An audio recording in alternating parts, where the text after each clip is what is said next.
Moderná žena. No, tak moderná žena... Píšem si. Vieš čo, moderná žena je pre mňa žena, ktorá vie ísť s dobou, čiže žije v prítomnosti. To znamená, že vníma, čo sa okolo nej deje a dokáže sa tomu prispôsobiť. To je pre mňa moderná žena. Wow.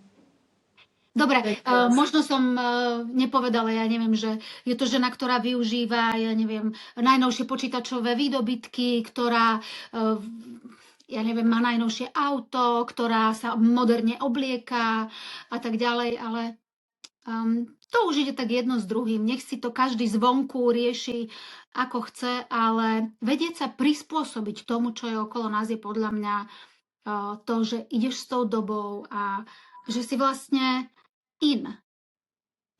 To je krásne, lebo to vlastne pokrýva všetko. Hej, áno, lebo mnohí ľudia žijú v nejakej minulosti, mnohí ľudia nie sú schopní a ochotní prijímať tak, ako sa mení svet okolo nás, ako sa meníme my, ako sa menia vzťahy, ako sa mení, ja neviem, nálada v spoločnosti. A chceli by, aby to bolo tak, ako to poznali pred 15 rokmi, chceli by a stále sa k tomu tak odvolávajú, že ale veď vtedy to bolo lepšie a mali by sme to robiť tak, ako sme to robili kedysi. Doba sa mení. Moderná žena sa vie prispôsobiť. Čiže ako keby načítavať každý ten deň na novo. Presne tak. A nie len ten deň, ale načítavať aj seba každý deň na novo, lebo každý deň sme v inom prostredí, vnútornom, vonkajšom, iná nálada. A proste ísť s takým tým prúdom, vieš. Čo si myslíš, že nám, slovenským ženám, v tom bráni? Pretože keď sme boli spolu tu, tak vieš veľmi dobre, ako tu mám pocit, že tie ženy idú tak viacej s prúdom, jasne ten oceán tomu pomáha, celkovo tá kultúra tu. Čo si myslíš, že by pomohlo nám, ženám na Slovensku, tiež byť tak ako keby viacej napojená na ten prúd? Sú to nejaké prapovidky historické, alebo... Ešte musíme povedať tým, ktorí nás teraz počúvajú alebo pozerajú, že my sme tak išli po tých uliciach toho krásneho francúzského mestečka, ktoré je pri oceáne a dívali sme sa na tie ženy okolo nás a tie ženy nezakrývali vrásky. Tie ženy nepotrebovali nosiť vysokánske štekle na platformách. Tie ženy nemali pušapky a hlboké výstrihy. Tie ženy boli také prirodzené, usmiaté, niektoré so svojimi šedivými vlasmi, v nejakých pekných svetrikoch, v sukniach, v topánkach na nízkom podpätku, chodili tam po tých uliciach, usmievali sa a vtedy som sa pýtala, že ako je to možné, že tu nevidím takú tú urputnosť, že tu nevidím tie kriklavé farby na tých ženách, že tu nevidím tie vytupírované účesy a veľké pusy napichané a tie prsia na výstave. A tam vznikla tá naša otázka, že prečo niekde ženy cítia tú potrebu kričať do sveta, aha, aká som krásna, aha, aká som mladá, aha, aká som obdarená, aha, aká som vysoká, aha, aká som štíhla, obdivujte ma. A že tie niektoré ženy prosto len sú a sú si vedomé toho, že sú dostatočné také, aké sú. Aj so sivými vlasmi, aj s tým, že nemusia poukazovať na svoju štíhlu postavu najobtiahnutejšími nohavicami, ktoré dvíhajú náš zadok. Že si kľudne dajú širokú sukňu. A sú pri nich tí muži, ktorí na tieto ženy hľadia s láskou, pokojom, smejú sa spolu, idú per pazuch. Nevidíš tam také tie prehnane do sveta kričiace najdrahšie autá, ktoré musia byť zaparkované niekde na chodníku, aby všetci videli, že to je moje auto. Aha, aký som bohatý. Aby sme teda nehovorili len o ženách. No. A že kde to vzniká, taká tá potreba niečo kričať do sveta? Vieš čo, podľa mňa je to tým, že nakoľko sa cítime videné a nakoľko vidíme same seba. To je krásne. Vieš, že nakoľko dávame kredit tým iným ženám za to, aké sú, a teraz nehovorím iba o tom vonkajšku, lebo to je to najjednoduchšie, lebo to je to, čo vidíme všetci. Aký je niekto zvonku, hej? A tam ho vieme okamžite kritizovať. Hej, čo ja viem, aha, má po 50 má dlhé vlasy, kto je zvedavý na jej dlhé vlasy, žena po 50 by už mala mať pekne skrátené vlasy, akože, a rozpustené vlasy, kde sme, hej, a už to môžeme kritizovať. A ako keby vieme si tak falošne dvíhať to svoje sebavedomie, lebo ona nevie, ako má vyzerať, ale ja to viem, hej. Ja viem lepšie, ako ona má vyzerať, ja viem lepšie, ako má vyzerať pekná žena. A už si tak akože pumpujem to svoje pošramotené sebavedomie na tom, že poukazujem na chyby, ale to nie sú chyby, hej. To je proste len, že niekto je iný, ako ja si to predstavujem. V inej krajine by bola iná predstava, niekto iný by mal inú predstavu. A my nevieme ulahodiť každému. A je pravda, že vidím veľa žien na Slovensku, ktoré sa snažia spĺňať nejakú všeobecnú predstavu o tom, aká by mala byť akože tá žiaduca, tá pekná, tá, ja neviem aká. Sú to všetko pre mňa tie prívlastky naozaj v tých úvodzovkách. A je nádherné byť v spoločnosti žien, ktoré si nemusia dokazovať, ktoré sa vedia podporiť navzájom, ktoré sa cítia dosť také, aké sú. Nemusia na sebe nič meniť.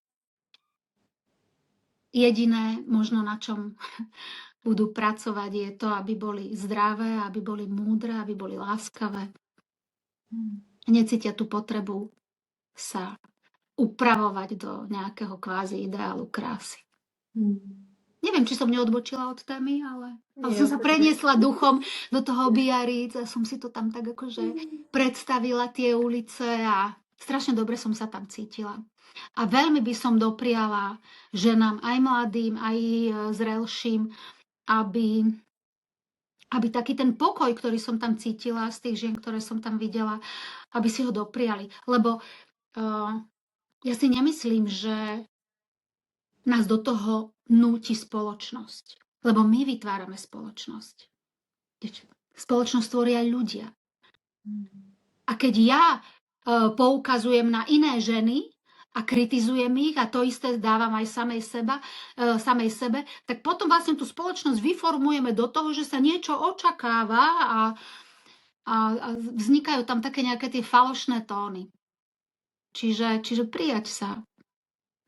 A byť k sebe láskavá, aj keď sa na seba dívam do zrkadla. A byť láskavá a podporná k iným ženám. Ja niekedy žasnem, ako na sociálnych sieťach vedia niektoré ženy nakydať, nabrízgať. To je úplne šialené. A vždy si tak hovorím, že o čo by bol ten svet krajší nielen pre mňa, ale aj pre tú ženu, ktorá píše nejaké nepekné veci, napríklad o mne. O čo by bol ten život krajší, keby si vedela tá žena povedať, dobre, ja neviem, tak s týmto názorom súhlasím, s týmto nie, ja neviem, toto sa mi na nej páči a toto sa mi zase nepáči. Len si to tak možno povedať a necítiť tú potrebu napísať, fuj, aká si stará, fuj, aká si tučná, už zalez niekde do kúta, nepretrčaj sa.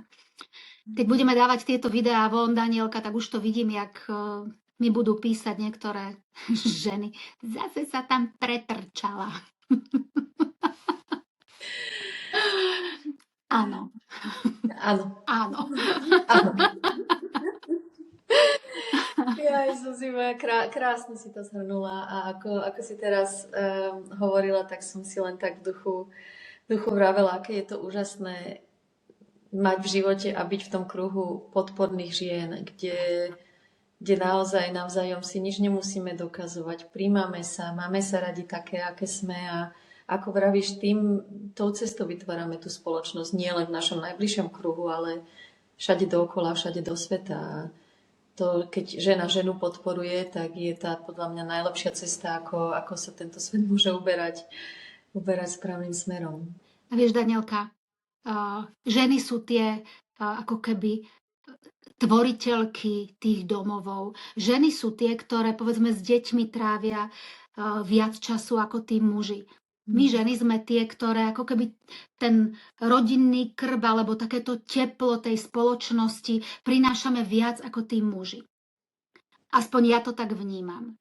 A keď my ženy budeme tú spoločnosť tvoriť takú jemnú, keď sa neprispôsobíme takej tej dravej bojovnej nejakej nálade, ktorá možno niekde vo svete panuje, keď budeme my tú jemnosť a tú nehu a tú sebalásku, lásku, akceptáciu, podporu rozsievať, tak my to môžeme zmeniť. Keď tí muži cítia tú potrebu, mnohí, nebudem to paušalizovať, ale mnohí muži cítia tú potrebu, ja neviem, bojovať za niečo, alebo proste byť tí, ktorí dajú nejaký výkon, ktorí ukážu tie svaly, je to úplne v poriadku. Ale my, keď do toho sveta budeme dávať tú nehu, pokoru, hrdosť, ale v takej tej láskavej forme, nie pýchu, ale spokojnosť, tak si myslím, že aj tie naše deti, aj tie naše rodiny budú také akože jemnejšie, mäkšie a potom ten svet bude taký nejaký lepší. Vždy by sme mali, tak ako to spieva ten Michael Jackson, začínať od toho človeka, ktorého vidíme v zrkadle. To je krásne. Zuzi, spomenula si rodinu a zázemie a jemnosť, ktorú by sme ideálne mali do toho dávať. A chcela by som sa troška pomenovať téme, ktorá je pre mňa veľmi, veľmi blízka, a to je spolupráca s nadáciou Nádejná rodina. Ako dobre vieš. A čo to pre teba znamená, že na Slovensku máme tak úžasných ľudí, že propagujeme tieto témy, ktoré sa týkajú hlavne mladých žien, hlavne prevencie, hlavne toho, aby dbali na to, že ten čas biologický dosť rýchlo uteká a po tej 30-ke sa nám to veľmi, veľmi mení. Ako vnímaš ty túto tému a akou cestou by si rada videla, aby sme nasledovali to, čo sme si stanovili, a to je dávať do sveta nielen na Slovensku, ale aj celkovo čo najviac informácií, aby ženy mohli robiť čo najlepšie rozhodnutia? Mať vnútornú slobodu je pre mňa ten najväčší dar, ktorý môžem mať. A sú v živote isté obmedzenia, ktoré môžem cítiť, či už je to v rámci nejakej kariéry, či už je to v rámci nejakých financií, alebo či už je to v rámci splnenia môjho sna založiť si vlastnú rodinu. Lebo povedzme si otvorene, stretnúť tú polovičku, s ktorou to klikne a s ktorou si tú rodinu ideálne založíme a teraz budeme žiť šťastne.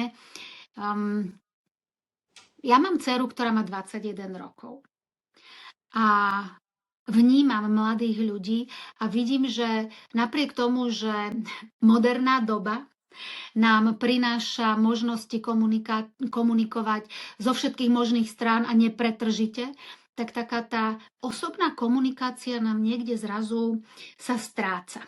Že mladí ľudia častokrát nevedia nadviazať vzťah, boja sa osloviť, boja sa toho, že budú odmietnutí, boja sa toho, že im niečo nevíde.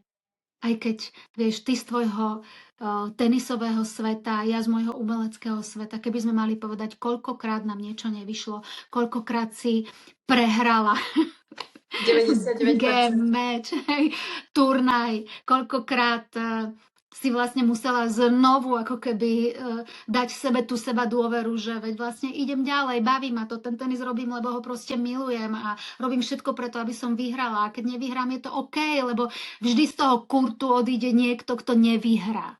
A ja keď ideme na nejaký casting, tak vždy je nás tam, neviem, 100, 200, 300 a vždy iba jedna získa tú rolu. A je úplne normálne, keď nás odmietnú. To neznamená, že sme nedostatoční. A mám taký pocit, že mladí ľudia v komunikácii sa trošičku boja toho odmietnutia, nechcú to zažiť a tak radšej neriskujú a ani sa navzájom nejak nekontaktujú. Čiže viem, že je ťažké nájsť partnera.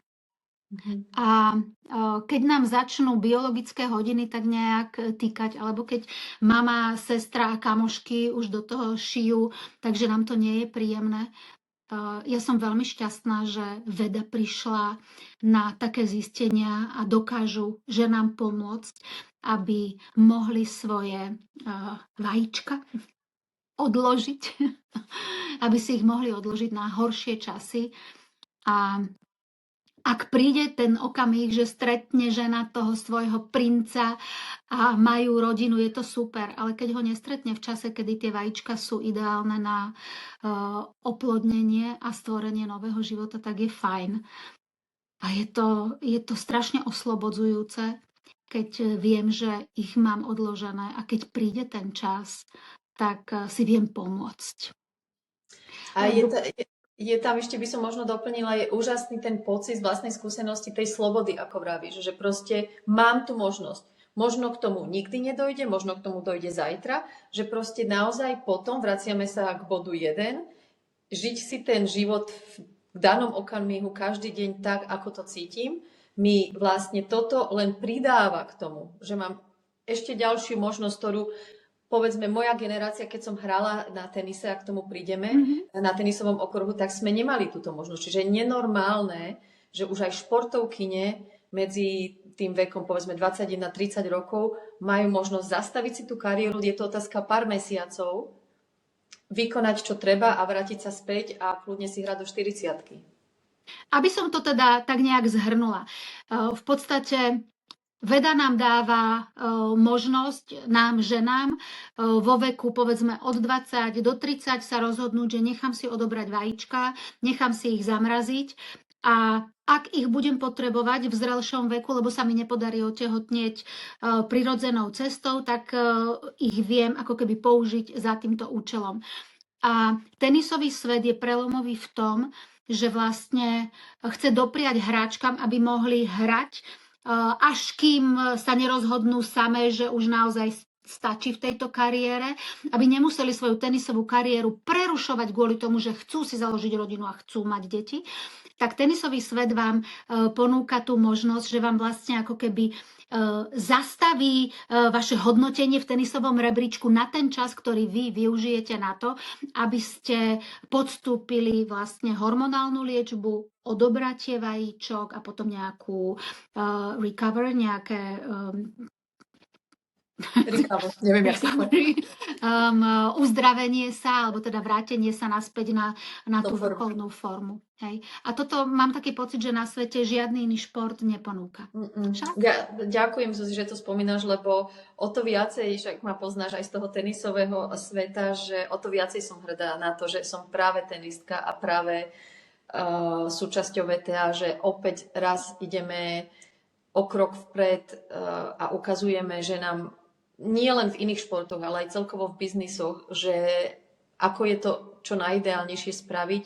Vlastne, lebo tam sa bijú dva svety, že proste nastáva ten čas, kedy začne ako keby naše telo, naša myseľ, naša duša ísť cestou, OK, už aj nejaká rodina by sa tu patrila, ale je to vlastne aj čas, kedy fyzicky sme na tom najlepšie mať čo najlepšiu športovú kariéru minimálne. A teraz ako to zladiť tak, aby z toho nebol stres a presne, aby sa možno predčasne neukončovala kariéra, lebo ja z osobného hľadiska musím povedať, že niekde tam v hlave som to mala, že no tak už by som mala prestať, aby nejaká rodina alebo niečo také. Ale to bolo taká nejaká prapovídka, ale bola tam. Kdežto teraz naozaj, ako vravíš, proste to je otázka pár mesiacov, čo to je v porovnaní s 20-ročnou kariérou. A to je úžasné, pretože v našom tenisovom svete je neskutočne stále ten tlak obhajovania bodov, udržania si rebríčka. Preto ja som veľmi ťažko z toho vypadávala, aj keď som mala nejaké zranenie a povedzme potrebovala som, že dlhšie na to recovery, tak nevedela som z toho vystúpiť, lebo tam bol neskutočný tento rebríčkový stres. A teraz vlastne VTA prišlo s novými pravidlami, že keď sa babi rozhodnú ísť týmto smerom, tak proste 3-4 mesiace pohodička, majú zmrazený rebríček a vrátia sa tam, kde boli. Takže je to úžasné. Áno, majú zmrazený rebríček, aby si mohli dať zmraziť vajíčka. Presne tak. Tak sme to nejak sfinalizovali. Je to naozaj úžasné a o to viacej si zase raz vážim to, že pochádzam z toho tenisu a že je to naozaj za mňa ten najkrajší, najlepší šport. Inak áno, tenis, myslím si, že aj čo sa týka nejakej rovnoprávnosti žien, čo sa týka finančného ohodnotenia, tam tiež ten svet určite, aby ženy a muži boli equal. Tak Billie Jean King 50 rokov dozadu začala ísť touto cestou a pozrime, kde sme dnes, kde vlastne hráčky majú skoro na 80-90% všade rovnaké prize money, čo je úžasné, ale by som povedala to, čo sa momentálne udialo za posledné mesiace a že tu máme možnosť zmrazenia vajíčok počas kariéry je pre mňa 1000-krát dôležitejšie ako to, že máme rovnaké prize money a ja som si to až tak dostatočne nevážila, ako to vidím teraz, že čo sa týka medicínskeho tímu, nie len v rámci profesionálneho športu, ale celkovo ženského zdravia je VTA naozaj v popredí pred všetkým ostatným. Akože to, aký máme dneska research a ako sa tomu celý WTA physio a medical team venuje, je naozaj úžasné. A ja sa teším, že vo svete prichádza k takému aha momentu, že vlastne muži a ženy sú ľudské bytosti, ale že vlastne každý máme možno iné potreby. Každý máme to telo iné.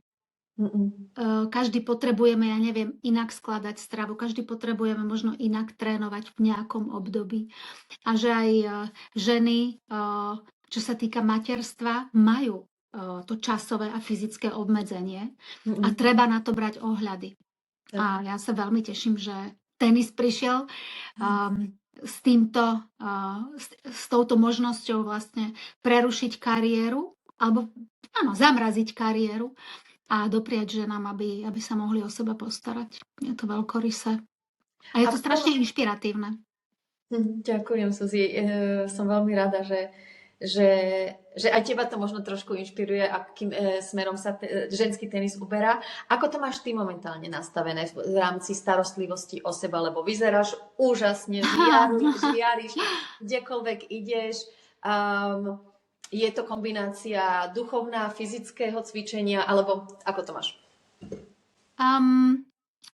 Je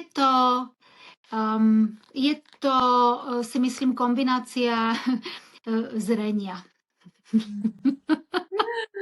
Je to kombinácia nejakého zrenia a uvedomovania si seba. A jasné, že ja pracujem na tom, aby som mentálne bola v poriadku. Myslím tým, aby som sa spoznávala. Tak. Lebo ak si myslíme, že všetko o sebe vieme, je to fajn, môžeme tomu veriť, ale ja som na takej ceste, že sa snažím spoznávať seba, spoznávať svoju dušu. Really? Really? Danielka, čo ti poviem? Pozri sa za mňa, koľko je tam kníh, tuto, tamto. Z nich veľkú väčšinu tvoria knihy, ktoré ma ako keby nenútia, ale ktoré ma inšpirujú k tomu, aby som sa zamýšľala nad tým, prečo som taká, prečo sa ma táto téma dotýka, prečo ma toto zraňuje, prečo mám z tohto radosť. A takéto, vieš, detské pýtanie sa prečo, mi vie dať strašne veľa aj odpovedí a čím viac si kladiem týchto otázok prečo, tak tým viac viem, kto som a aká som a z čoho mám radosť. A potom ďakujem za všetky komplimenty, ktoré prichádzajú, to potom tak nejak sa zrazu tak cítim so sebou dobre. A vieš, aj napriek tomu, že ten život nie je úplne jednoduchý, aj napriek tomu, že prináša všeličo, hej? Či už sú to pracovné nejaké možno neúspechy, či sú to možno nejaké sklamania v láske, či sú to možno nejaké zdravotné problémy. Vieš, potom to tak nejak príjmaš a vieš s tým ísť. Že to neberieš ako, alebo teda ja to neberiem, konkrétne teraz hovorím o tom, že som si prešla takým náročným, prechádzam si ešte stále náročným obdobím, lebo mi zdiagnostikovali onkologické ochorenie. Ale vieš, neberiem to ako nejakú nespravodlivosť sveta alebo nejaký trest za niečo. Beriem to ako skutočnosť, ako okamih, ako momentálny stav, ktorý ma niečo naučiť. A je to pre mňa vždy radostné objavovanie. V tomto som ja možno iná ako iní ľudia, že ja aj z akýchkoľvek, poviem, starostí alebo nepríjemných situácií viem mať takéto radostné objavovanie. Áno, v tom si úžasná inšpirácia pre nás všetkých, čo sme blízko teba, že naozaj aj tie ťažké chvíle, ťažké okamihy dokážeš nielen so srandou a s neskutočným humorom príjmať, ale že naozaj, že vidíš v tom ten zmysel a hneď sa vieš na to pozrieť, ako keby, OK, čo mi to dáva. Lebo všetko nám niečo dáva. Vieš. A niekedy sa, ako si vravela, možno aj teraz táto mladšia generácia uberá smerom, len nie zlyhať, len nech sme v pohode a tým smerom bohužiaľ potom nemáme tu možnosť naozaj ísť ako keby tak nejak bližšie k sebe. Ale ja mám pocit, že aj v tenisovom svete si už viac dovolíte hovoriť aj o nejakej mentálnej sile, o nejakom duševnom nastavení, že už tie hranice si vieme určovať nielen z toho, že čo naše fyzické telo zvládne, ale že už si vieme povedať aj, že naša duša je povedzme unavená, alebo že toto sa nám nepáči, lebo proste nám to nevyhovuje nejak tak akože na tej takej tej duševnej úrovni. Mýlim sa? Určite, nielen v tenise, celkovo v športe sa tomuto ako keby začína oveľa viacej otvárať spoločnosť, nie len hráči, tréneri, ale celkovo, lebo kedysi to bolo, ja si pamätám, keď ja som hrála, prvého psychologa som mala možno, keď som mala nejakých 26 rokov a to bolo, že a čo sa ti stalo? Preboha. Chorá. Ty si blázon? Ty si psychológa? Vieš, že to bolo, že ako keby generácia predo mňou, že keď náhodou niekto tam mal, že kondičného trénera, že fúha, tak to je aký slaboch. On, že kondičného trénera k tenisu, že čo si? Potom teda prišla psychológia, potom prišla celý mentálny wellness, že je úžasné naozaj ako aj týmto smerom proste sme otvorení o tom hovoriť, že áno, je to súčasť života, nielen športu. A tu by som možno naviazala aj na tú našu tému, že kedy si mali ľudia pocit, že dať si zamraziť vajíčka je určené iba pre ženy, ktoré sú neplodné. Vieš, že vlastne ubrať sa cestou možno umelého oplodnenia je iba pre tie ženy, ktoré, ja neviem, 20 rokov čakali na dieťa, nepodarilo sa a teraz vlastne idú na nejaké umelé oplodnenie. A v tomto sa nám ten svet zmenil, že vlastne dnes žena má v rukách tú možnosť rozhodnúť sa, kedy to dieťa chce. A keď má 20 rokov a jej telo je nabombované na to, aby proste bolo pripravené mať dieťa, ale či už športová kariéra alebo nejaké iné okolnosti, alebo nemáš partnera, ťa dostanú do tej situácie, že musíš čakať, vieš si na tie 3-4 mesiace urobiť ten čas a vieš vlastne zájsť na kliniku, vieš si dať zamraziť vajíčka, vieš si ich odložiť, žiť ďalej svoj život podľa svojich predstav. Keď príde muž, partner, otehotne, mám 1 dieťa, 2 deti, super, môžem vajíčka potom darovať ženám, ktoré nemôžu mať svoje, lebo im to zdravotný stav nedovoluje. Keď stretnem partnera, až keď už som, ja neviem, vo veku, kedy moje telo už neprodukuje vajíčka, ktoré vedia prijať spermiu a vedia splodiť život prirodzenou formou, tak viem si pomôcť takýmto spôsobom a vlastne vybrať si ich z tej špajzy. Tak presne, ako hovorí pán doktor, raz už keď sú špajzy, máme čas, ale presne ide o to poprvé, nebyť s partnerom len preto, aby som mala rodinu a mala deti a potom do 2 rokov rozvod. Jedna vec. Druhá vec, možno stretneme niekoho, ktorý sám nevie, či chce, nechce a potom v 45-ke povie, no tak mohli by sme ich mať a môžeš ho hodiť o stenu, lebo proste už sme za zenitom. Takže Hej. druhá možnosť. Akože tých možností je, že tisíc. Proste je to o tom, že ako vravíš, to není, lebo nemôžeme, ale proste máme tu možnosť, že naozaj si to potom naplánovať alebo nenaplánovať podľa nás. A to je celá pointa. Presne tak. Vlastne získaš týmto spôsobom neskutočnú slobodu. Tak. A čas prestáva vtedy týkať, lebo máš času, koľko len ty potrebuješ. Presne tak. Apropos čas, Zuzi, moja najdrahšia, viem, ako si vyťažená, koľko máš úžasnej roboty, tak o to viac si cením, že si našla túto viac než pol hodinku. Pre mňa. Danielka, pre teba a pre túto tému kedykoľvek, lebo je strašne dôležité o tom hovoriť. A verím, že dievčatá, ženy, muži, ktorí nás počúvajú, že ich to inšpiruje k tomu, aby sa nad tým zamysleli, lebo je strašne veľa ľudí, ktorí to odmietajú a priori, mrazenie vajíčok, lebo nechcú ako keby si brať do ruky to, čo vlastne ako keby by malo byť prirodzené a zrazu to vlastne idem nejakým spôsobom riadiť.